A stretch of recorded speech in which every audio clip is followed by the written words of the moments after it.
আমার আজকের রেসিপি নতুন গুড়ের সন্দেশ। আর বানানো খুব সহজ, খুব তাড়াতাড়ি 5 মিনিটে হয়ে যায়। চলুন দেরি না করে দেখে নেওয়া যাক আমার আজকের ভিডিওটি। এখানে 2 প্যাকেট দুধ আমি কেটে নিয়েছি। এবারে গ্যাসে আমি বসিয়ে দেবো গরম করতে। এখানে দুধটা আমি হাই ফ্লেমে গরম করতে বসিয়ে দিয়েছি। এখানে আমি ভিনেগার নিয়ে নিয়েছি, সাদা ভিনেগার। আর এখানে অল্প একটু ভিনেগার বাটির মধ্যে নিয়ে নিচ্ছি। আর এর মধ্যে আমি যতটুকু ভিনেগার দিলাম ততটুকু জল দিয়ে দিচ্ছি। এবারে এই ভিনেগার আর জলের মিশ্রণ দিয়ে আমি ছানাটা কেটে নেব। আর আপনারা চাইলে যে কোনো লেবুর রস দিয়েও ছানাটা কেটে নিতে পারেন। আর ছানাটা কাটতে হবে এমন ভাবে যাতে মিষ্টিটা খুব ভালো হয় আর নরম হয়। ছানাটা একটু নরম ভাবেই আমি কেটে নেব। কিভাবে কাটছি ছানাটা সেটাও আপনাদের দেখাবো। দেখুন দুধটা এখন আমার ফুটে উঠছে। আমি এই দুধটাকে একটু 2 মিনিট ফুটিয়ে নেব। এখন ফুটে উঠেছে, হাই ফ্লেমে ছিল গ্যাসের ফ্লেমটা, এখন আমি লো ফ্লেমে দিয়ে দিলাম। তারপর দুধটাকে আমি 2 মিনিট ফুটিয়ে নেব। 2 মিনিট হলো দুধটা আমার ফুটছে। এখন আমি গ্যাসের ফ্লেমটা বন্ধ করে দেব 1-2 মিনিটের জন্য। এখন দুধটা আমি গ্যাসের থেকে নামিয়ে নিয়েছি। এবারে জল আর ভিনেগার যে মিশিয়েছিলাম এটা ধীরে ধীরে ঢালতে থাকবো। এটাকে আমি ছানা তৈরি করে নেব। একসঙ্গে ঢালবো না, কারণ একসঙ্গে ঢাললে বেশি হয়ে যেতে পারে। একটু ঢেলে একটুখানি অপেক্ষা করব আমি। তারপরে যখন দেখছি কাটেনি তখন আবার পুরোটা ঢেলে দেব। আর ঢেলে দিয়ে আমি একটু অপেক্ষা করব, কারণ একটু 2 মিনিট অপেক্ষা করলেই দেখবেন দুধ থেকে মানে গ্রিন কালারের জল বেরিয়ে গেছে, ছানাটা কেটে গেছে। দেখুন অল্প কাটতে শুরু হয়েছে আমার। দেখুন আমি 2 মিনিট থেকে 3 মিনিট অপেক্ষা করলাম।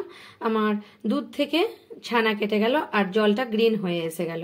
এবারে আমি এটাকে ছেঁকে নেব। কিসে ছেঁকে নেব? আপনারা একটা স্ট্রেনারের সাহায্যেও ছেঁকে নিতে পারেন, কিন্তু আমি একটা পাতলা সুতির কাপড় নিয়ে নিয়েছি, একদম পাতলা। এই স্ট্রেনারের মধ্যে সুতির কাপড়টা আমি এখন পাতিয়ে নেব। এভাবে পাতিয়ে নেব, তাহলে মানে ছানা ছোট ছোট পাতলা পাতলা ছানাগুলো আমার কাপড়ের মধ্যে রয়ে যাবে। এবার ছানাটাকে আমি এর মধ্যে ছেঁকে নেব। এখন ছানাটা ঢালার পরে ছেঁকে নেওয়ার পরে আমি একটু জল দিয়ে ধুয়ে নেব, তাহলে ভিনেগারের গন্ধটা পাওয়া যাবে না। এবারে দেখুন এই কাপড়ের মধ্যে ছানাটাকে নিয়ে নিচ্ছি আর ধুয়েও নিয়েছি ভালোভাবে। এবারে কাপড় দিয়ে ভালোভাবে ছানাটাকে একটু এভাবে আপনারা আধ ঘন্টা ঝুলিয়ে রাখতেও পারেন, জলটা পুরো ঝরে যাবে। কিংবা আপনারা হাত দিয়ে এভাবে চিপে চিপে জলটা বের করে নিতে পারেন। এবারে আমি ছানাটাকে এখান থেকে বের করে নেবো। ভালোভাবে জলটা ঝরিয়ে নিয়েছি। আর ছানাটা আমার কতটা সফট আছে দেখুন, দেখলে বুঝতে পারছেন। ঠিক ভালোভাবে সফট করে ছানাটা তৈরি করতে হবে, তাহলে কিন্তু ছানাটা মানে মিষ্টিটা খুব ভালো হবে। আর ছানাটা যদি আপনারা জলে দিয়ে রেখে দেন বেশিক্ষণ, বা ভালোভাবে না ধুয়ে তাড়াতাড়ি গরম মানে যখন ছাঁকবো তখন যদি ঠান্ডা জলে না ধুই, তাহলে কিন্তু ছানাটা শক্ত হয়ে যাবে।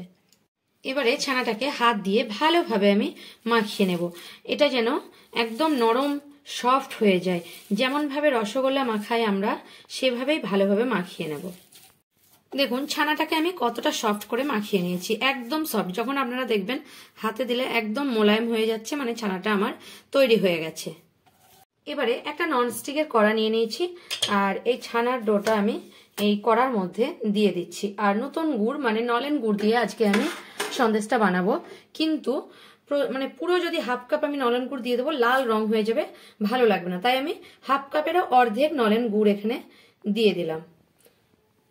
আমি দেখবো কালারটা কেমন হচ্ছে, সেই অনুযায়ী আমি নলেন গুড়টা দিয়ে দেবো। এবারে নলেন গুড়ের সঙ্গে গ্যাসে কিন্তু আমি বসাইনি, প্রথমে নলেন গুড়ের সঙ্গে এটা আমি মাখিয়ে নেব ছানাটাকে। এবারে আমি মাখিয়ে নিয়েছি, গুড়টা কিন্তু পুরো দিনই। এবারে গ্যাসে বসিয়ে নেব।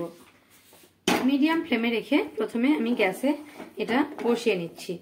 আর আমি এখন এর মধ্যে আর একটু সাদাটা কালার বেশি আছে, তাই আমি আর একটু গুড় দিয়ে দিচ্ছি। এখানে আমি 2 চামচ চিনি দিয়ে দেবো, কারণ খুব বেশি মিষ্টি হলেও কিন্তু সন্দেশটা খেতে ভালো লাগবে না। তাই আমি চিনিটা দিয়ে দিলাম। আর পুরো গুড় দিয়ে লাল কালারটা বেশি হয়ে যাবে, সেই কারণে আমি পুরো গুড়টা দিলাম না। দেখুন আমার এখন ছানা থেকে একটু জল বেরিয়ে আসছে, কারণ চিনি আর গুড়টা দিয়েছি। এবারে আমি এটাকে মিডিয়াম ফ্লেমে রেখে এইভাবে খুন্তির সাহায্যে এরকম করতে থাকবো, তাহলে কিন্তু এটা ধীরে ধীরে শুকে আসবে। এবারে আমি হয়ে গেছে 5 মিনিট। এখন আমি এর মধ্যে দিয়ে দেব 4 চামচ আমুল পাউডার, তাহলে কিন্তু খেতে খুব ভালো টেস্ট হবে। আর এখানে আমুল পাউডারটা দিয়ে 4 চামচ মতো আমি দিয়ে দিলাম। আর গ্যাসের ফ্লেমটা অফ করে দিচ্ছি। আর এটাকে ভালোভাবে এবারে মাখিয়ে নিচ্ছি আমি। আমি গ্যাসের ফ্লেম থেকে গ্যাসটা তো বন্ধ করে দিচ্ছি, এবার একটা থালার মধ্যে নামিয়ে নিচ্ছি। এবারে আমি একটা থালার মধ্যে এটা নামিয়ে নিলাম। এবার এটাকে আমি একটু হালকা ঠান্ডা হতে দেব। এখন হালকা ঠান্ডা হয়ে গেছে, এবারে আমি ভালোভাবে হাত দিয়ে এটাকে মাখিয়ে নেব, একদম ভালোভাবে মাখিয়ে নেব যাতে করে মোটা দানাটা একটু কমে যায়। এখন আমার মাখানো হয়ে গেছে, 2-3 মিনিট আমি মাখিয়ে নিয়েছি। এবারে আমি আপনাদের বানিয়ে দেখাবো মিষ্টিটা। এবারে হাতের তালুতে আমি একটু সাদা তেল নিয়ে নিয়েছি, কারণ আমার নলেন গুড়ের সন্দেশে ঘিয়ের গন্ধটা ভালো লাগে না, তাই এবারে আমি এখানে অল্প একটু নিয়ে নিচ্ছি আর হাতের তালুর মধ্যে এভাবে গোল করে নিচ্ছি। এবারে দেখুন একটা সন্দেশ বানিয়ে নিয়েছি, আর এটা খুব নরম পাকের সন্দেশ। এবারে আমি একটা প্লেটের মধ্যে সন্দেশটাকে রেখে দেব। আপনারা চাইলে এখানে একটু এভাবে আঙুল দিয়ে একটু এরকম করে নিতে পারেন, তাহলে প্যারার মতো লাগবে দেখতে। এভাবে আমি সবগুলোই বানিয়ে নেব। আর একটা আপনাদের বানিয়ে দেখাবো। অল্প একটু হাতে আপনারা বড় ছোট যেরকম সাইজের নিতে পারেন। এবারে হাতের মধ্যে এইভাবে গোল করে নিতে হবে। এভাবে গোল করে নিয়েছি, আর এভাবে আমি এভাবে প্লেটে রেখে দিচ্ছি। দেখুন সন্দেশ আমার পুরোপুরি রেডি।